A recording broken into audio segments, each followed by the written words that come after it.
você falou e não disse nada. Como que eu respiro? Como que eu faço meu aluno respirar? Como que eu mexo na bagaça? Vamos lá. Seguinte, quando a gente fala então de controle, teve algumas pessoas que falaram que era controle, né? O controle respiratório, suporte respiratório. A gente está falando de como usar os músculos e os seus movimentos para ter o melhor aproveitamento do nosso fôlego. Ponto. É isso. Isso é controle respiratório. Não é aprender a respirar, não é fazer força, sabe essas coisas?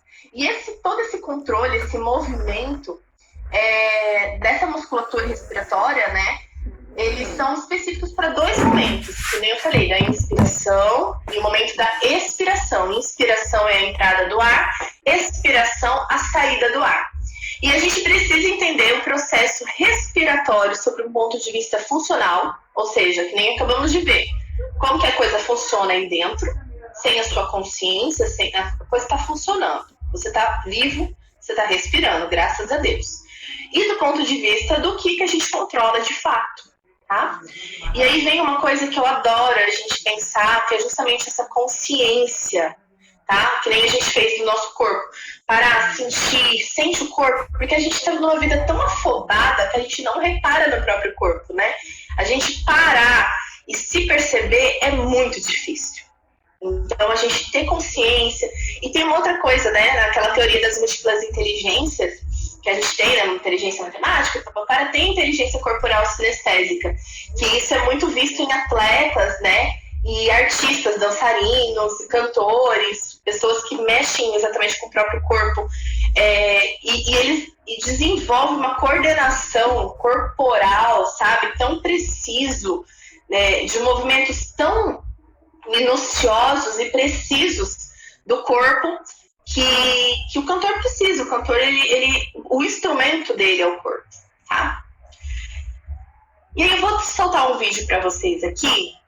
Ele tá no YouTube, depois eu deixo o link lá, tá? Ele não tá com uma resolução muito boa, mas foi o melhor vídeo que eu achei desses vídeos 3Ds e para. Vou soltar aqui. Eu sei que deve travar um pouquinho para vocês, tá? Mas aí depois eu mando lá de novo para vocês verem. É só para explicar aquele processo de novo, como que é na prática, tá?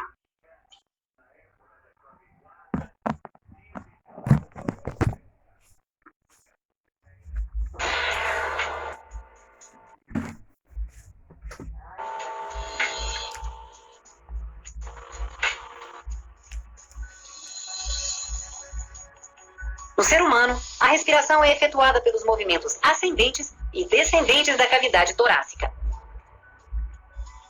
Durante o movimento ascendente, os músculos intercostais externos se contraem, erguendo as costelas para fora. Simultaneamente, os músculos diafragmáticos também se contraem, abaixando o diafragma.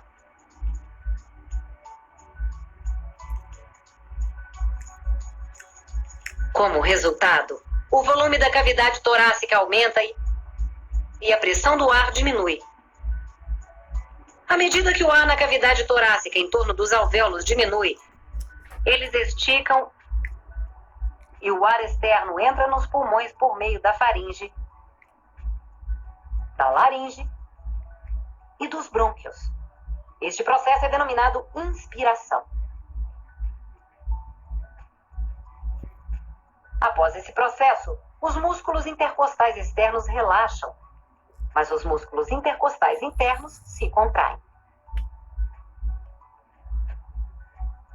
Agora, a cavidade torácica é restabelecida ao seu volume normal. Os pulmões estão agora comprimidos, forçando o ar para fora, saindo dos pulmões através das narinas e para fora delas. Este processo é denominado expiração. Então podemos concluir que, durante a inspiração e expiração, os pulmões e a cavidade torácica funcionam de forma sincronizada. Em um ser humano normal, a taxa de respiração é de entre 15 a 18 vezes por minuto.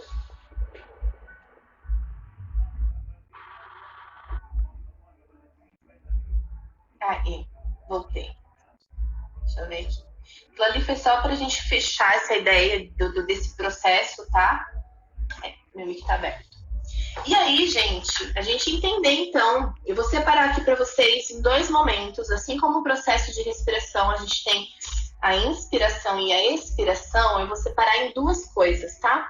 Como a gente inspira e como a gente expira, tá?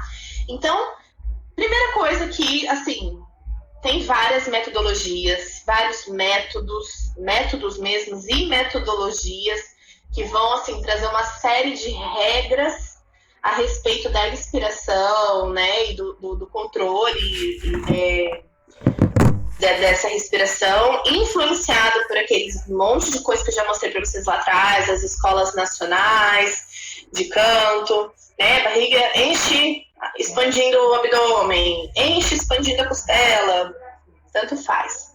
Bom, mas algumas coisas pontuais aqui, isso acaba sendo meio consenso, tá? Primeiro, que a inspiração deve ser a mais relaxada possível, ainda que haja bastante ação muscular, tá bom?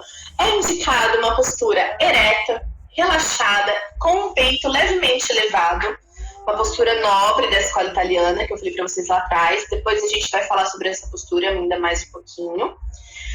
Os movimentos inspiratórios são predominantemente inferiores, considerando a abertura da costela e a barriga, fazendo um movimento para fora. O que é isso? Daqui para baixo, né? Aqui, essa parte para cima, a respiração clavicular, né, chamada respiração mais alta, não é recomendada, pois pode ocasionar tensões. A gente já falou disso também. Estou falando de coisas que são mais consenso, tá bom? A inspiração deve ter a possibilidade de ser livre e rápida. Então, a gente sabe que tem momentos da música que a gente tem pouquíssimo tempo para puxar o ar, né? É só um negocinho de tempo. Então, esse momento de inspiração precisa prover também esse tipo de inspiração, que é mais rápida. A inspiração deve nos prover também uma quantidade considerável de ar para cantarmos longos trechos. E a respiração oral, pela boca, é a maneira mais eficaz de você tomar uma boa quantidade de ar em pouco tempo, né? A entrada é maior do que a entrada do nariz. O caminho é menor, é mais perto do que o outro. É tão pouquinho, né? Mas isso faz bastante diferença, tá? Se você no meio de uma música, tipo, tem que cantar, né? E tem que puxar pelo nariz, isso faz bastante diferença. Você pode acabar perdendo o tempo, tá?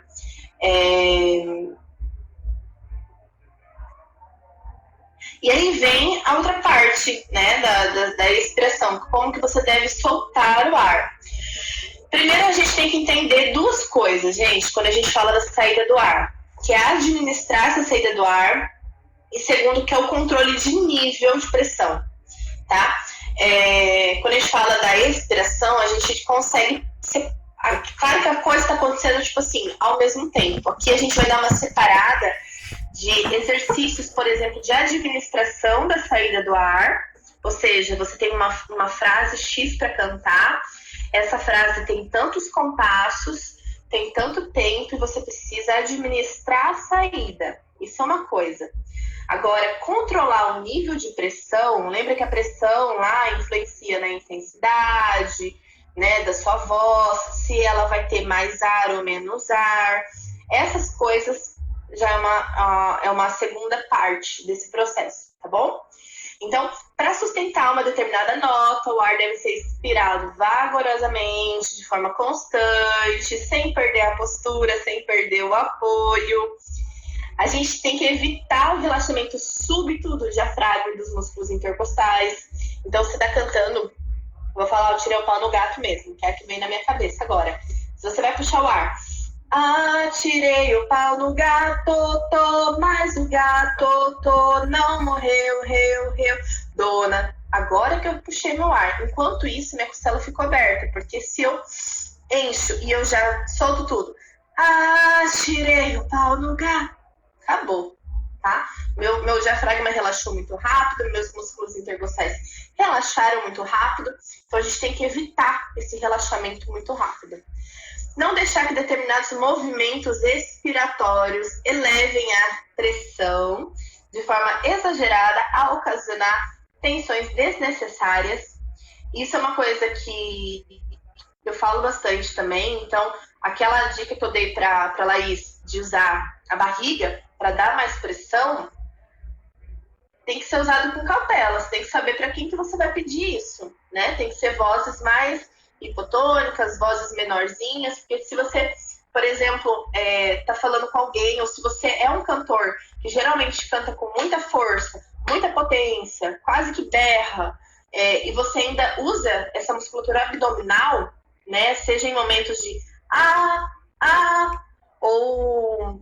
Eu vou abrir o caso do Gabriel aqui, o Gabriel que é meu aluno, que é do Rio, ele fez aula ontem, e ele tava cantando aquela música do Panic! The Disco, High Hopes.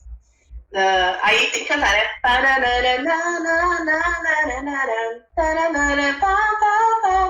Uma coisa assim, um pedacinho. Nessa parte do high, ele estava fazendo um movimento com a barriga que era perigosíssimo, porque era uma nota aguda que já tinha que vir com pressão. Então, esse movimento associado à nota aguda, que já é forte, o registro médio, o belting dele tinha que estar tinindo. Se ele bota mais pressão, ele caga todo o ajuste, né? Então, tem que ter essa noçãozinha do quanto de pressão você está mandando, tá? Tenha consciência também da resistência das pregas vocais durante o processo de fonação. Respiração não está sozinho, tá? A gente vai falar disso também, da interação. Respiração, treino de respiração só pela respiração não faz um cantor, tá? A gente precisa entender essa respiração, esse processo de respiração com essa interação com as pregas vocais, tá? A gente vai falar disso ainda, mas um pouquinho mais.